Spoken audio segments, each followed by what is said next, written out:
Veltar stood before the massive window of the research ship, watching the stars move slowly past. The crystalline skin on the alien's tall frame caught the light and threw it back in soft blue patterns. After 30 years of studying different species across the galaxy, Veltar had seen many strange creatures. But today would be different. The communication device on the wall made a soft sound.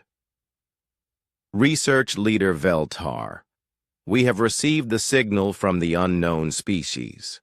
They wish to meet, said the voice of the ship's captain. Veltar's 4 eyes blinked in sequence.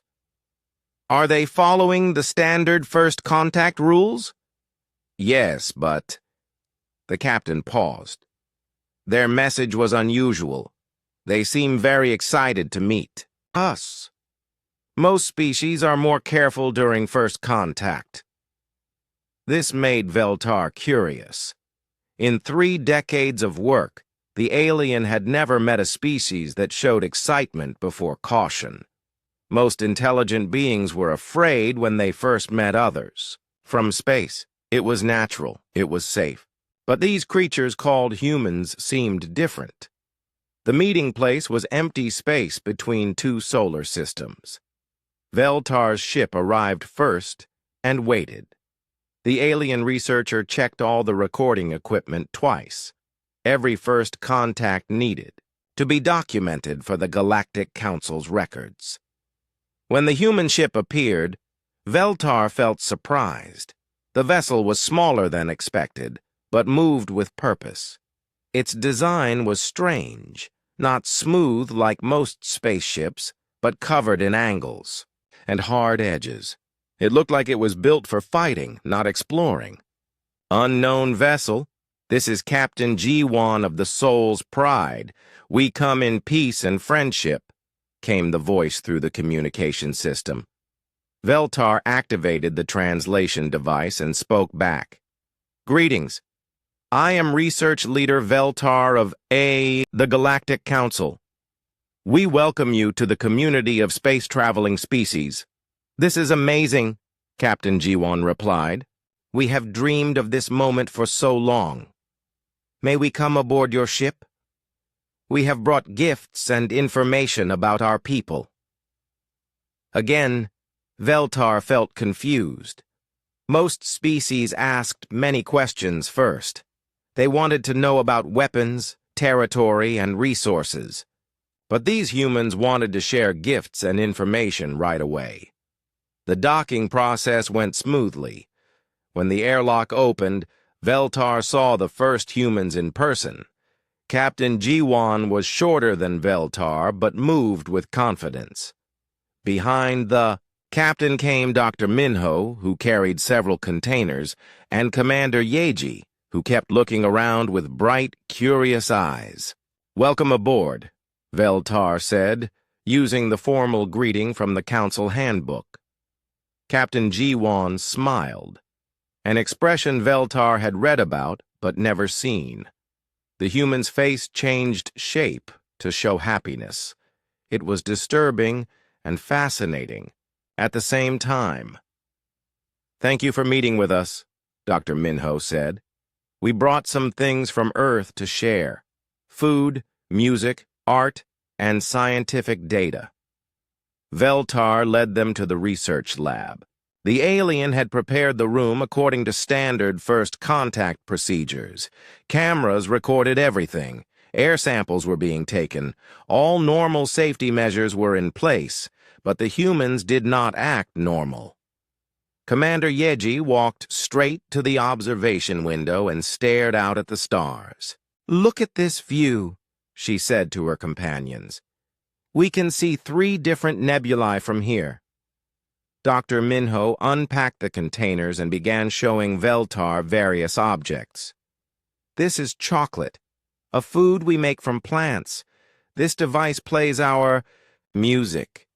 And these are pictures of our home planet. Veltar looked at the images of Earth. The planet was mostly blue and green, with white clouds moving across its surface. Your world has much water, the alien observed. About 70% of the surface, Captain G1 replied. We evolved near the water, but we live all over the planet now. In deserts, on mountains, in frozen places, even underground. This information made Veltar pause. Most species lived in one type of environment. They evolved for specific conditions and stayed there. But humans seemed to live everywhere on their planet. How do you survive in such different places? Veltar asked. Dr. Minho laughed, another strange human expression. We adapt. Humans are very good at finding ways to live in new places. We make tools, build shelters, change our behavior. When our planet went through ice ages, we survived. When diseases killed many of us, we found medicines. When volcanoes or earthquakes destroyed our cities, we built new ones. Veltar's crystalline skin flickered with concern. Ice ages destroyed most species. Diseases that killed many individuals usually ended civilizations. Natural disasters typically forced species to abandon their homes. But humans talked about these catastrophes like they were normal challenges. How many ice ages has your species survived? Veltar asked carefully. Captain G1 thought for a moment. At least 5 major ones, maybe more. Our scientists are still studying the evidence. 5 ice ages. Veltar had studied 47 different species. Only 3 had survived even 1 ice age, and they had barely made it. Their populations had dropped to almost nothing. But humans spoke of 5 ice ages like they were just part of their history. Commander Yeji joined the conversation. We also survived the plague years, 2 world wars, and several asteroid impacts. Humans are tough. World wars meant the species had fought itself and survived. Asteroid impacts that didn't destroy them meant they could handle cosmic disasters too. Veltar began to feel something new. A cold sensation that started in the alien's center and spread outward. The conversation continued for hours. The humans shared their music, which was complex and emotional. They showed art that expressed ideas Veltar had never seen before. They talked about their science, their dreams of exploring space, and their hope of finding friends among the stars. But with each new piece of information, Veltar's concern grew. These humans were not like other species. They were survivors on a level that seemed impossible. They had endured catastrophes that should have ended their civilization many times over. Yet here they were, traveling between stars and looking for friendship. When the meeting ended, Captain G1 shook Veltar's hand, a human gesture of respect. Thank you for this wonderful day. We hope this is the beginning of a long friendship between our peoples. After the humans returned to their ship, Veltar sat alone in the research lab. The alien looked at the gifts the humans had left behind and felt deeply troubled. In 30 years of research, Veltar had never encountered a species like this. The alien researcher activated the communication system and sent a message to the Galactic Council. Request extended observation time for new species designation human. Initial contact successful, but further study required for complete assessment. What Veltar did not say was the real reason for the request. For the first time in a long career, the alien researcher was afraid of a species they had just met. Not afraid of violence or aggression, but afraid of what humans represented, a form of life that should not exist, yet clearly did. As Veltar watched the human ship disappear into space, one thought kept repeating in the alien's mind. What kind of universe creates a species that survives everything? 3 weeks had passed since the first meeting. Veltar's ship now traveled alongside the human vessel, Soul's Pride. The alien researcher had convinced the Galactic Council that detailed study of this new species was necessary. What Veltar had not mentioned was the growing sense of unease that kept the alien awake during rest periods.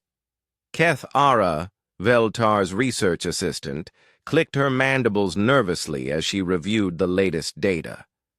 The insectoid alien's 6 eyes moved independently as she read the reports. "Research leader, the human biology makes no sense," Kethara said.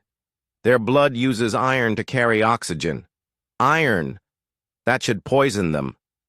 Veltar looked up from the microscope where samples of human hair and skin were being analyzed.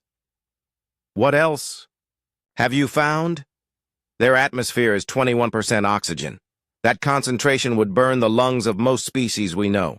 They also need nitrogen, which is toxic to the Helios Collective, the Zeph Empire, and at least 12 other civilizations." The alien researcher moved to another workstation where brain scans of human volunteers were displayed. Dr. Minho had been happy to provide biological samples and allow medical scans. The humans seemed to have no fear of sharing information about themselves.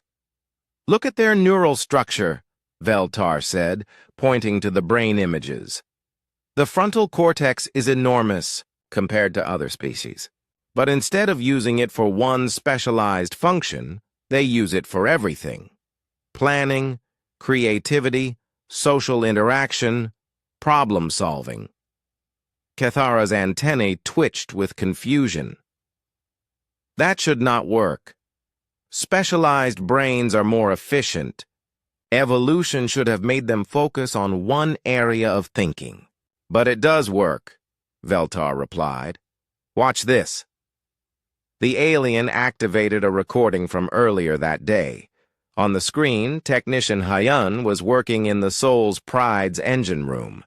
A critical component had failed, and the human ship's systems were shutting down one by one. In the recording, Hyun looked at the broken part for only a few minutes. Then the human began taking pieces from other, less important systems. Using tools, spare metal, and some kind of flexible material, Hyun built a replacement part that actually worked better than the original. The component he created should not function, Kethara said. "Our computer models show it is impossible." "Yet their ship is running perfectly," Veltar replied. The alien researcher switched to another recording. This one showed scientist Soyeon working with plant samples from Kethara's homeworld. The plants were extremely poisonous to most life forms. Touching them could kill an alien in minutes. Soyeon wore only thin gloves and worked with the plants like they were harmless flowers. She took samples, mixed them with various chemicals, and even smelled some of the extracts. "She should be dead," Kethara whispered. "I asked Dr. Minho about this," Veltar said. "He explained that humans have something called an immune system. It fights diseases and poisons, but more than that, they can build resistance to dangerous things by exposing themselves to small amounts over time." "That is insane," Kethara replied. "Deliberately exposing yourself to poison to become stronger? No intelligent species would do that." Veltar was quiet for a moment. "I asked for more information about human medicine. What I learned keeps me awake at night." The alien researcher activated another file. This one contained medical records that Dr. Minho had shared freely. Veltar began reading from the data. Humans treat cancer by poisoning their entire body, hoping to kill the disease before they kill themselves. They cut open their bodies while awake to fix problems inside. They replace damaged organs with artificial ones or organs from other Humans. They inject weakened diseases into healthy people to prevent stronger diseases. Cathara backed away from the data display. This cannot be true. These are torture methods, not medicine. But it works, Veltar said. Human lifespans are longer than most species we have studied. They recover from injuries that would be fatal to us. They survive diseases that have no cure. The alien researcher opened another file showing human physical capabilities. They can run for hours without stopping. Their bodies can function in extreme heat and extreme cold. They need very little sleep compared to other species. When they are injured, their bodies actually grow back stronger in the damaged areas. Research leader, Cathara said carefully, are you certain these humans are a natural species? Could they be artificial constructs created by some advanced civilization? This question had occurred to Veltar as well. I considered that possibility, but their genetic material shows millions of years of evolution. They developed naturally on their planet. Then how is this possible? Veltar looked at the data again. Every piece of information about humans challenged what the alien knew about biology, evolution, and intelligent life. I think their planet tried to kill them so many times that only the most adaptable survived. Over millions of years, this created a species that can survive almost anything. A soft chime indicated an incoming message. Captain Jiwan's voice came through the communication system. Research leader Veltar, we are approaching a solar system with several interesting planets. Would you like to join our survey team? We always enjoy having scientific partners on our exploration missions. Veltar accepted the invitation, curious to see how humans explored unknown worlds. 2 hours later, the alien researcher was aboard a human shuttle approaching a planet covered in thick, toxic clouds. The atmosphere readings showed acid rain, poisonous gases, and surface temperatures that could melt most metals. This planet is completely hostile to life, Veltar observed. That is what makes it interesting, replied Commander Yeji, who was piloting the shuttle. We want to see if anything lives here and what we can learn from the environment. We cannot survive on the surface, Veltar said. Not without protection, Engineer Tae-hyun agreed. But humans are good at building protection. The shuttle landed on a rocky plateau. Through the thick atmosphere, Veltar could see a landscape that looked like a nightmare. Rivers of acid flowed between rocks that glowed with heat. The air itself seemed to burn. The humans put on protective suits and prepared to go outside. Veltar watched in amazement as they checked their equipment with calm efficiency. Are you not afraid? Veltar asked. Captain Jiwan looked surprised by the question. Of course we are. Fear keeps us careful, but fear should not stop us from learning new things. The alien researcher watched through the shuttle's cameras as the humans walked across the hellish surface. They collected samples, took measurements, and even seemed to enjoy themselves. When a geyser of acid erupted near them, they simply moved away and continued working. After 6 hours on the surface, they returned to the shuttle with containers full of samples and data. This was a successful mission, Dr. Minho said as he removed his protective suit. We found 3 types of bacteria that can live in pure acid. This could help us understand life in extreme environments. Veltar looked at the samples the humans had collected from a world that should have killed them instantly. You do this often? Explore dangerous places? Exploration is what humans do, Commander Yeji replied. We started by exploring our own planet, which tried to kill us regularly.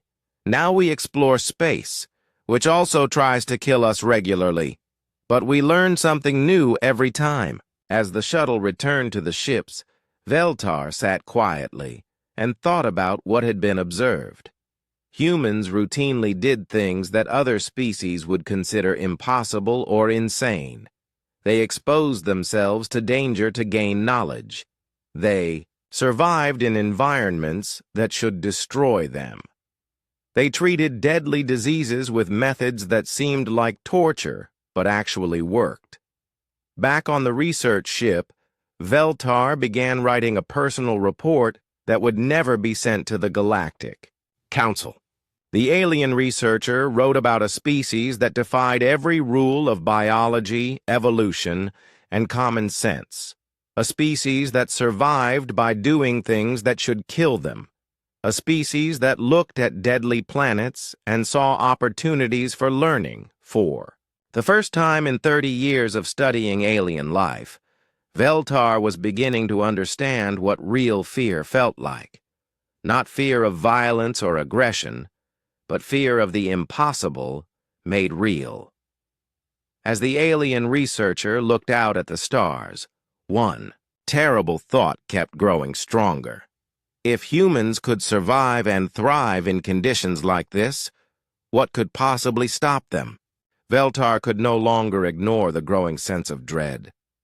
Every day brought new revelations about humans that made no sense, according to everything the alien knew about intelligent life.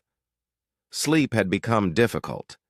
Even during rest periods, Veltar's mind kept working through the impossible facts about this species. The alien researcher decided that understanding human history might provide answers. When historian Do-hyun offered to share human cultural records, Veltar accepted eagerly.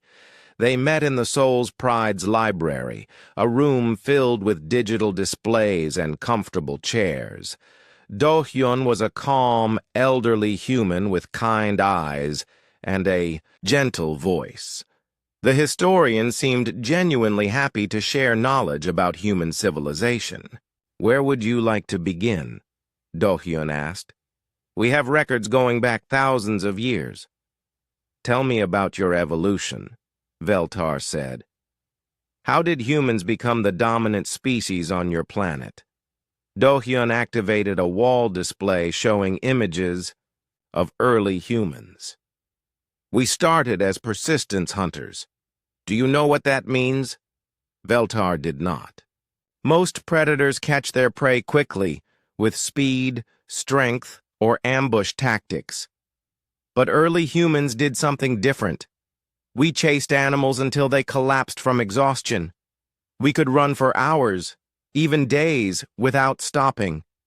We ran our prey to death." The alien researcher felt a chill. "No other species hunts this way?" "Not that we know of," Do-hyun replied. "It requires special body design, efficient cooling, strong bones, the right muscle types. But more importantly, it requires mental strength. You have to keep running when your body wants to stop. You have to ignore pain, thirst, and exhaustion." Veltar looked at the images of early humans running across vast landscapes. "This hunting method seems cruel." "Perhaps," Do-hyun agreed. "But it worked, and it taught us something important. Humans do not give up easily." The historian changed the display to show human settlements. "As we grew more intelligent, we faced many challenges. Ice ages covered much of our planet in ice. Volcanoes blocked out the sun for years. Diseases killed millions of people. Other species might have given up or died out. Humans found ways to survive." "How?" Veltar asked. "We moved to new places. We learned to make fire, build shelters, preserve food. When one method failed, we tried another. When diseases killed people in one area, survivors moved elsewhere and developed immunities. We adapted constantly." Do-hyun showed records of human wars. Veltar saw images of massive conflicts where millions of humans fought and died. "Your species fights itself?" "Yes," Do-hyun said sadly. "War is one of humanity's greatest failures. But it also drove some of our greatest advances. When we faced external threats, humans became incredibly creative and productive. The display showed technological developments during wartime. Veltar saw how humans had invented flight, computers, space travel, and advanced medicine while fighting each other. You create better technology during conflicts? Desperation makes humans innovative, Do-hyun explained. When we face impossible problems, we find impossible solutions. The pressure of survival brings out abilities we did not know we had. Veltar studied the war records more carefully. Human conflicts were not like the territorial disputes of other species. Humans fought with incredible intensity and organization. They developed complex strategies, built massive weapons, and coordinated millions of individuals toward single goals. How many major wars has your species survived? Veltar asked. Hundreds of smaller ones, dozens of large ones, and 2 global. Conflicts that involve most of the planet, Do-hyun replied. The worst war killed over 50 million people. 50 million deaths. Yet humans had continued to thrive and grow. Veltar had studied species that went extinct after losing a few thousand individuals. But humans treated massive losses as tragic, events they could recover from. Security Officer Nari joined the conversation. She was a practical woman with alert eyes and quick movements. Historian Do-hyun is being modest about human capabilities, she said. During World War II, humans developed nuclear weapons, jet engines, radar, and early computers. We went from horse-drawn vehicles to atomic energy in less than 50 years. Pressure creates diamonds, Do-hyun added. When humans face existential threats, we become capable of amazing things. Veltar asked to see records of human space exploration. The display showed how humans had gone from their first powered flight to landing on their moon in less than 70 years. This development speed is unprecedented, Veltar observed. Most species take thousands of years to achieve spaceflight. We were motivated, Nari said. 2 human nations were competing to reach space first. Competition makes humans work harder and faster. The alien researcher saw how humans had built massive rockets, trained individuals to survive in the vacuum of space, and solved countless technical problems through trial and error. When missions failed and people died, humans learned from the failures and tried again. Do you fear death? Veltar asked suddenly. Both humans were quiet for a moment. Then Do-hyun spoke. Yes, we fear death. But we also accept that dangerous tasks sometimes require risking our lives.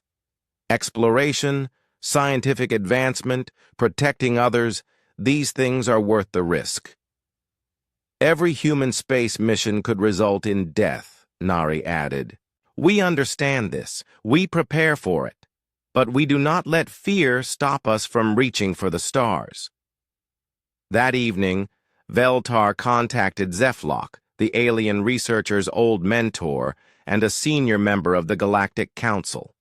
The elder being's image appeared on the communication screen, showing the familiar tentacled form and wise, ancient eyes. Veltar, my student, Zeflock said warmly, how goes your study of the new species? Master, I am concerned about these humans, Veltar said carefully. They possess capabilities that seem beyond normal evolution. Every species has survival adaptations, Zeflock replied dismissively. What makes these humans special? Veltar chose words carefully. They survived multiple extinction events. They hunt by running prey to death. They recover from injuries that would kill other species. They develop advanced technology during conflicts with themselves. Interesting, but not unprecedented, Zeflock said. "The krill species also survived ice ages. The Vorth are excellent hunters. The Zeke developed technology quickly." "But, Master, no single species has ever combined all these traits. Humans are not specialized. They are generalized to an impossible degree. They survive everything." Zeflock's image flickered with what might have been impatience. "Veltar, you have studied 47 species. Have any of them threatened galactic peace?" "No, Master." "Have any of them shown aggressive expansion beyond their local systems?" "No."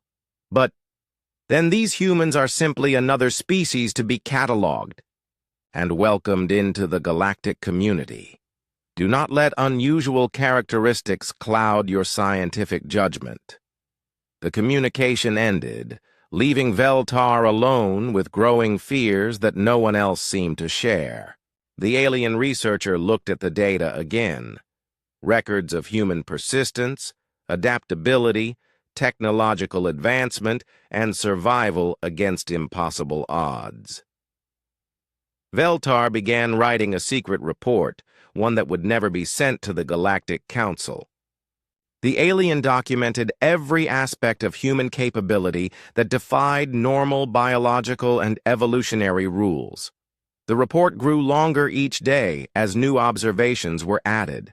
But the most disturbing realization was not about human abilities. It was about human motivation. Other species developed strength to dominate, intelligence to survive, or technology to exploit resources. Humans seemed to develop these capabilities for a different reason: to explore, to learn, to help others, and to reach beyond their current limitations. They were not just survivors. They were survivors who dreamed of something better. As Veltar watched the human ship moving through space beside the research vessel, the alien researcher wondered if the Galactic Council was prepared for a species that treated the impossible as merely difficult, and the difficult as an interesting challenge. For the first time in a long career, Veltar began to fear that the galaxy itself might not be big enough for human ambitions. The emergency alarm made a sharp sound throughout both ships. Veltar rushed to the command center of the research vessel, where the crew was gathered around communication screens showing urgent messages. "What is happening?" Veltar asked. "Distress. Signal from Kepler Station," the ship's captain replied. "It is a mining facility in the Omega system. Their life support is failing, and they have 200 beings aboard." Veltar looked at the navigation display. Kepler Station was 12 hours away at maximum speed. "Are we the closest vessels?" "Yes. But research leader, we are not equipped. For rescue operations, we should send the signal to the nearest Council emergency fleet." "That would take 3 days," Veltar said, understanding the problem immediately. On the communication screen, Captain Jiwan's face appeared. "Research Leader Veltar, we have received the distress call. Sol's Pride is changing course to provide assistance." Veltar felt confused. "Captain, this is not your responsibility. The station is not in human space." "People need help," Captain Jiwan replied simply. "We can provide help. Therefore, we will provide help." The alien researcher watched as the human ship changed direction toward the emergency. Veltar ordered the research vessel to follow, curious to observe how humans would respond to a crisis involving aliens they had never met. During the journey, Veltar monitored human communications and was amazed by their activity level. Engineer Taehyun was reviewing station blueprints and calculating repair possibilities. Medical Officer Sumin was studying the biology of the 3 different alien species aboard Kepler Station. Ambassador Jiho was preparing diplomatic protocols for dealing with panicked survivors. "Do your people often risk themselves for strangers?"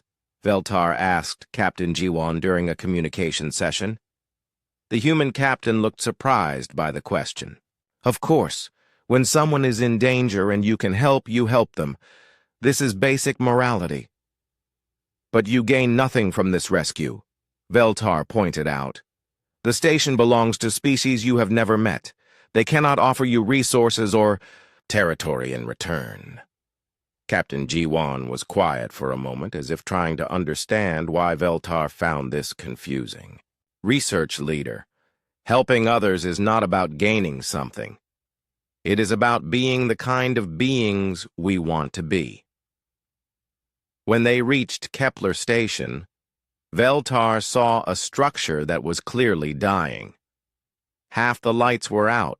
Emergency signals flashed red across its hull, and debris floated around it where systems had exploded. The alien researcher watched as the human ship docked with the station despite obvious dangers. The docking could have failed and killed everyone on both vessels. But the humans approached the connection with calm skill. "Soul's pride to Kepler Station," came Engineer Tae-hyun's voice over the communication system. "We are here to help. What is your most urgent need?" "Our main power core is failing," replied a desperate voice from the station. "We have maybe 4 hours of life support left. Our engineers cannot fix it." "Understood. Sending our repair team now." Veltar requested permission to observe the rescue operation and was granted access to the human ship's internal cameras. What the aliens saw defied belief. Engineer Tae-hyun entered the station's power core area, which was filled with toxic gases and dangerous radiation. The human wore protective equipment but still faced serious risk of death. Instead of being afraid, Tae-hyun immediately began analyzing the problem. The power core used technology that humans had never seen before. It was based on principles that human science did not fully understand. But within minutes, Tae-hyun had identified the failure points and began developing solutions. "The quantum containment field is unstable," Tae-hyun reported to the team. "But I can jury-rig a stabilizer using parts from our ship's backup systems. That will leave our ship vulnerable if we encounter problems," Captain Jiwon replied. "Station has priority," Tae-hyun said without hesitation. "We can reach safe harbor. They cannot." Veltar watched as the human engineer began taking apart critical systems from the Soul's pride to save aliens from a completely different species. This was not logical behavior. It was not safe. It was not even particularly beneficial to humanity. But it worked. Medical Officer Suman was equally impressive. She treated injured aliens whose biology was completely different from human anatomy. Using principles adapted from human medicine and quick research into alien physiology, she saved lives that the station's own medical staff had given up on. "How? Do you know how to treat their injuries?" Veltar asked during one of the medical procedures. "Pain is pain," Suman replied as she worked on a crystalline being with internal fractures. "Blood loss is blood loss. Shock is shock. The details are different, but the basic principles are the same across all living creatures." The human doctor was treating a being made of living crystal using techniques developed for flesh and blood creatures. It should not have worked, but the patient's condition improved steadily. Ambassador Jiho was managing the psychological aspects of the crisis. The alien survivors were panicked, afraid, and losing hope. Some were from species that became aggressive when frightened. Others shut down completely under stress. Jiho moved through the station, talking to different groups, calming fears, and organizing evacuation procedures. The human diplomat had never met these species before, but seemed to understand exactly how to communicate with each one. "The key is listening," Jiho explained to Veltar. Every species expresses fear differently, but fear itself is universal.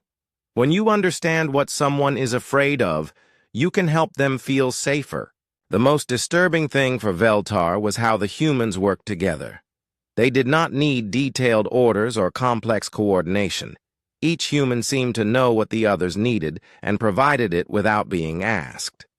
When Engineer Taehyun needed a specific tool, Medical Officer Suman handed it over before being asked. When Ambassador Jiho needed translation help, Dr. Minho was already working on the language protocols. When Captain Jiwon needed status updates, the information appeared on the screens before the captain requested it. How do you coordinate so? Well, Veltar asked Commander Yeji, who was managing the overall rescue operation. We think alike, Yeji replied. All humans learn similar problem-solving methods and moral principles. When we face a crisis, we automatically know what needs to be done and who should do it. This was another impossible human trait. Species with complex coordination usually required strict hierarchies and detailed communication, but humans seemed to share a common way of thinking that made them work together naturally. The repair work took 8 hours. During that time, the humans saved the power core, treated 37 injured aliens, evacuated non-essential personnel, and restored basic life support throughout the station. When the crisis was over, the station commander, a being that looked like a giant insect with multiple arms, contacted the Soul's Pride. Captain Jiwon, your species has saved us all. How can we repay this debt? No debt, Captain Jiwon replied. We were glad to help, but you risked your lives and damaged your ship for strangers. This requires compensation. Captain Jiwon looked genuinely confused. We helped because you needed help. No other reason is necessary. After the rescue ships arrived and the immediate crisis was over, both vessels resumed their original course. But Veltar could not stop thinking about what had been observed. The humans had responded to an emergency involving complete strangers by immediately risking their lives and equipment. They had solved technical problems beyond their experience level. They had provided medical care for alien biologies they had never encountered. They had managed complex social situations involving multiple species under extreme stress. Most disturbing of all, they had done these things not for reward, territory, or strategic advantage, but because they believed helping others was simply the right thing to do. That night, Veltar sat alone in the research lab, updating the secret report about human capabilities. The alien researcher was beginning to understand that the most dangerous thing about humans was not their resilience, adaptability, or technical skills. The most dangerous thing about humans was their assumption that all intelligent beings shared their moral principles. They expected other species to help strangers, to sacrifice for the greater good, and to treat cooperation as natural and necessary. What would happen when humans met species that did not share these expectations? What would happen when human morality encountered civilizations built on different principles? Veltar looked out at the stars and wondered if the galaxy was ready for a species that believed the universe should be a better place and was willing to work toward making it so. Veltar stood in the research lab, looking at the completed secret report.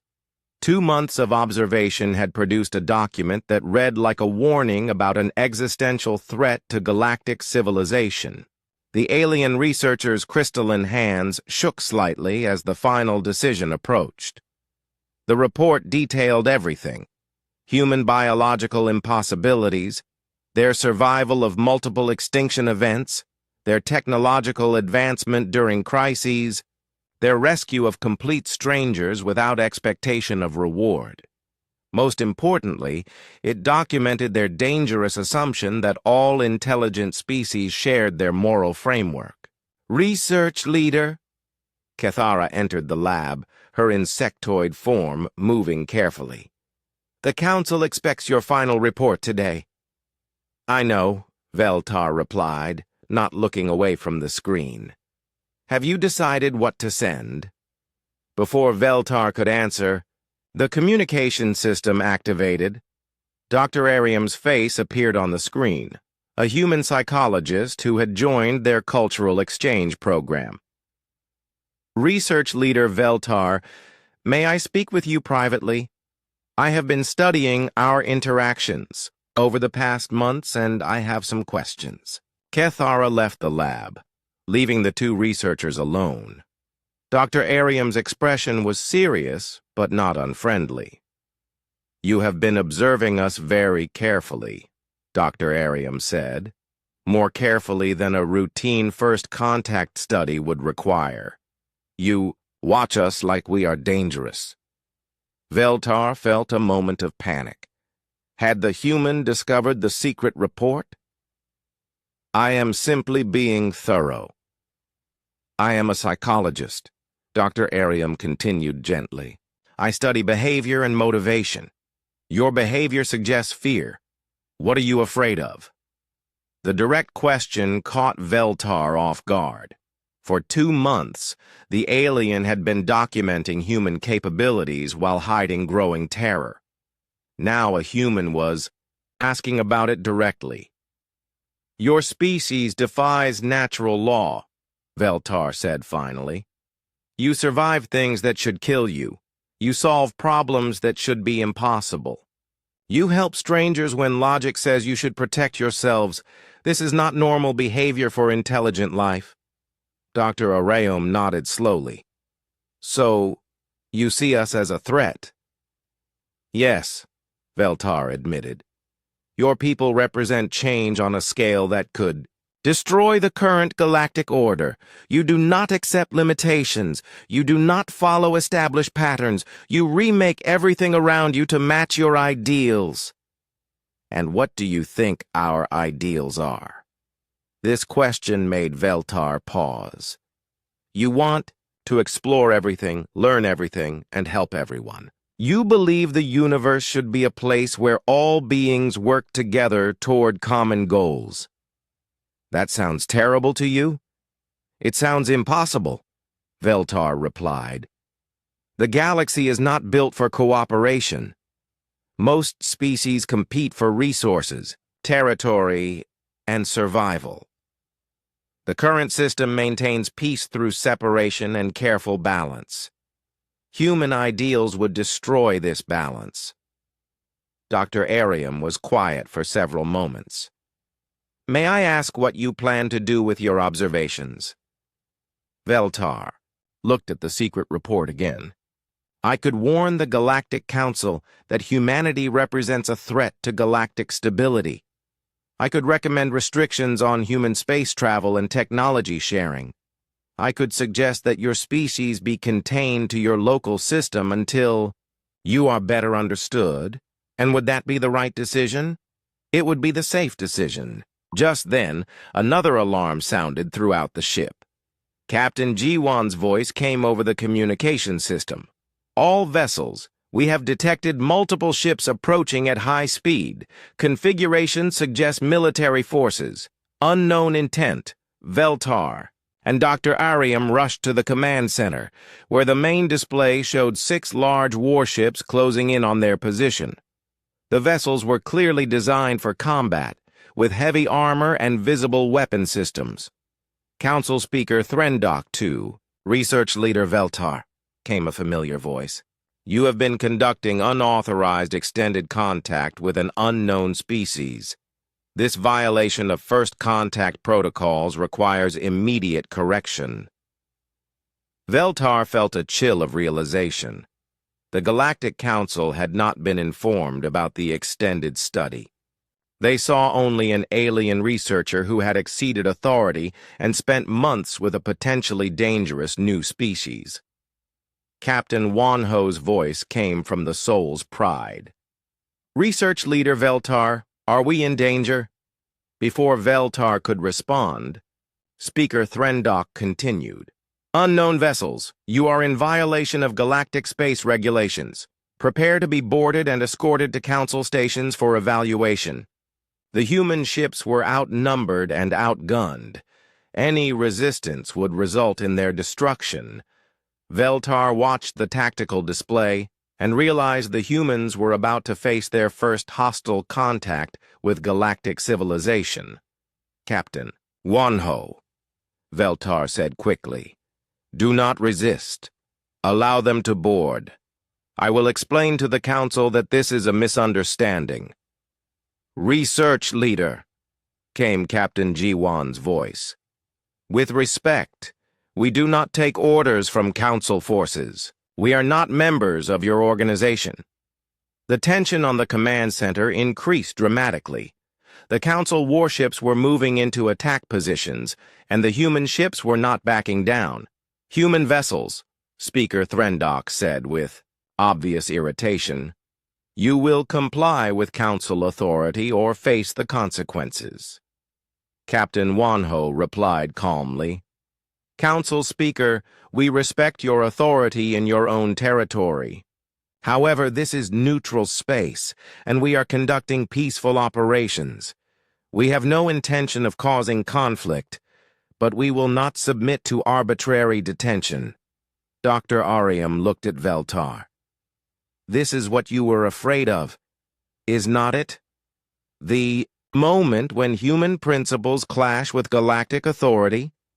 Veltar realized that the theoretical threat described in the secret report was about to become real. The Council expected submission from all species they encountered. Humans expected to be treated as equals in any negotiation. Neither side understood the other's position. The alien researcher made a decision that surprised everyone, including Veltar. Council Speaker Threndok, this is Research Leader Veltar.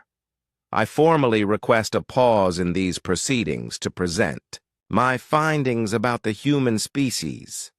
Your findings are irrelevant, Threndok replied. You exceeded your authority.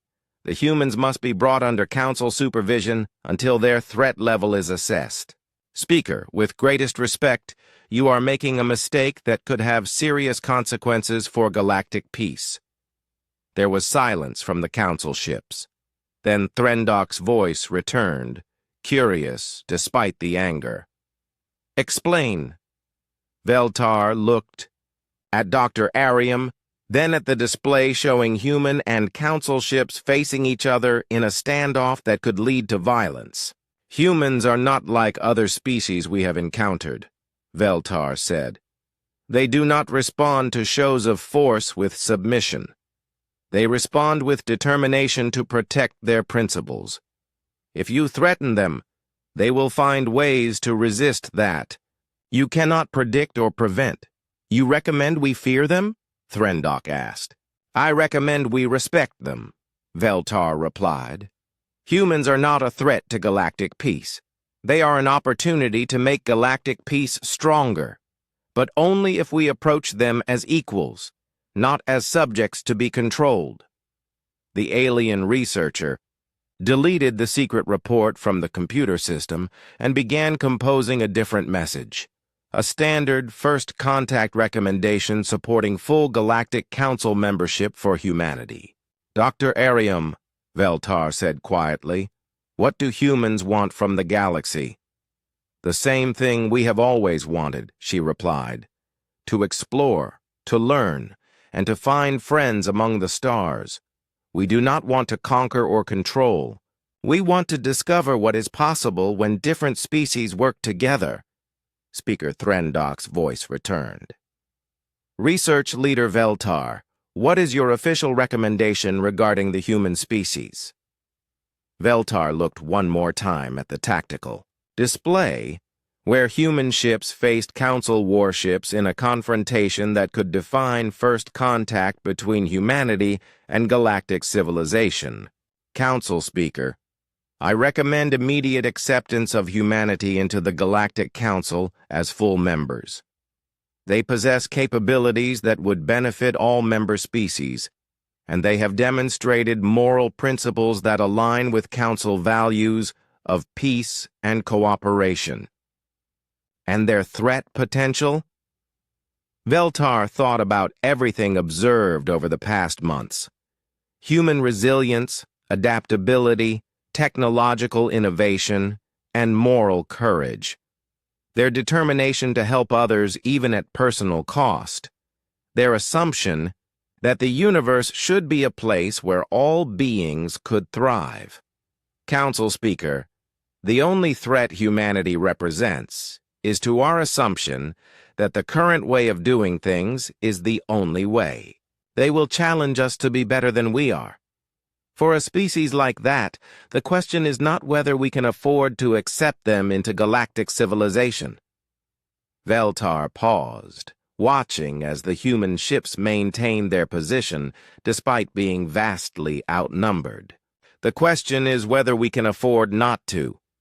3 hours later, the standoff ended with handshakes between human and council representatives. Captain Wanho formally accepted humanity's invitation to join the Galactic Council. Speaker Threndok privately asked Veltar to serve as the permanent liaison between humanity and council leadership. That evening, Veltar sat alone in the research lab looking out at the stars. The secret report was gone, replaced by an official recommendation that would change galactic history. Dr. Aurium joined the alien researcher at the observation window. "Are you still afraid of us?" she asked. Veltar considered the question carefully. "Yes, but not in the way I was before.